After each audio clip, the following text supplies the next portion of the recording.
and good morning. Sunday morning, I believe. Before we start today, thank you everybody for all the support going into this Christmas season. It's going to be really busy. And just knowing that people are watching and enjoying this, it just makes it easier. Thanks for sharing. Keep sharing it to everybody. Honestly, when I say all this, it's not about me. I could care less, like reactions, likes, whatever. I just want to be able to reach as many people as possible, because it's not even me reaching people, it's the Bible reaching people, and I mean that's the whole point of this. So thank you for everything that you've done, and keep it up, because you're helping me help other people. So thank you. We're finishing chapter 25 today.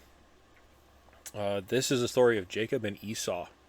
I have a very distinct picture in my mind from when I was very young, either Sunday school or vacation Bible school. I can't remember where it was, but I saw a picture of Jacob and Esau, and I just remember Esau being this really big hairy character, and he was like bloodied, or he had like the fur on him, but you'll hear why in this next this story. So anyway, starting with verse 19. This is the account of the family line of Abraham's son Isaac. Abraham became the father of Isaac, and Isaac was 40 years old when he married Rebekah, daughter of Bethuel the Aramean from Paddan Aram, and sister of Laban the Aramean. Isaac prayed to the Lord on behalf of his wife, because she was childless. The Lord answered his prayer, and his wife Rebekah became pregnant. The babies jostled each other within her, and she said, "Why is this happening to me?" So she went to inquire of the Lord. The Lord said to her, "Two nations are in your womb, and two peoples from within you will be separated. One people will be stronger than the other, and the older will serve the younger." When the time came for her to give birth, there were twin boys in her womb. The first to come out was red, and his whole body was like a hairy garment, so they named him Esau, which, according to my notes, Esau may mean hairy. Go figure. After this, his brother came out, with his hand grasping Esau's heel, so he was named Jacob, which, again, according to the notes, Jacob means he grasps the heel, a Hebrew idiom for he deceives. Excuse me. Isaac was 60 years old when Rebekah gave birth to them. So he was 40 when he married her, and then 20 years later he was 60 when she gave birth. The boys grew up, and Esau became a skillful hunter, a man of the open country, while Jacob was content to stay at home among the tents. Isaac, who had a taste for wild game, loved Esau, but Rebekah loved Jacob. Once when Jacob was cooking some stew, Esau came in from the open country famished. He said to Jacob, "Quick, let me have some of that red stew. I'm famished." That is why he was also called Edom, which means Edom means red. Jacob replied, "First sell me your birthright." "Look, I am about to die," Esau said. "What good is the birthright to me?"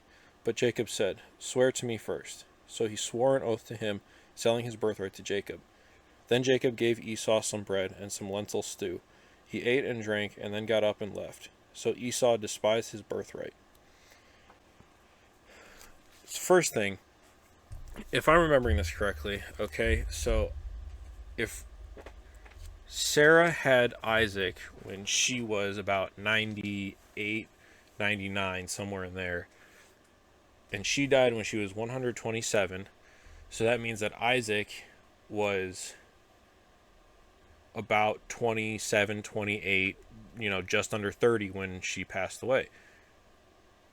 If Isaac didn't marry Rebekah until he was 40, that means his mom had already been dead for over a decade when Abraham sent his servant out to get, to find Isaac a wife. Well, I guess we knew that his mom had passed away because it said that she comforted him when his mother passed away. But if it was that long after, because it had been over 10 years... I mean, I know, obviously, losing your mother, you're not going to get over that in a short amount of time. But it just makes it seem like it's more closer together, is what I'm saying. Anyway, interesting. I'm trying to figure out the timing of everything. But yeah, very interesting how Isaac favors the one son and Rebecca favors the other. So that just proves that parents have favorites. And if you're not your parents' favorite, I'm probably not either. But that's, a whole nother conversation. So the other thing that kind of struck me as a little odd, which, again, I might be thinking about this incorrectly. At verse 29, when it says, "Once when Jacob was cooking some stew, Esau came in from the open country famished. So he said, 'Quick, give me some stew, I'm famished.' And then after Jacob asked him for his birthright, he said, 'I'm about to die.'" So what happened to Esau to make it so that he was about to die in the open country? And was Jacob the only cook around? I mean, was it something where like they both left their home, went out, and then Esau went out even further? So like Jacob was the first one he got back to, and if he had to go back home, he would have died on that journey. Or if they were both at home when this was happening, I mean, there had to have been some other method of food or water or something to drink that, Esau could have had other than selling him his birthright. But that also could speak to Esau's rashness and, not thinking that the birthright is important, so he sold it on like a whim to get some food instead. But yeah, I don't know. Let me know what you guys think, or if you know something that I don't. Again, thanks for all the support. It really does mean a lot that I'm able to reach anybody. So thank you. And yeah, today's Sunday. We're starting a new week tomorrow. Christmas is coming. 2 weeks until Christmas Eve. 2 weeks. All right. Well, enjoy the rest of your Sunday.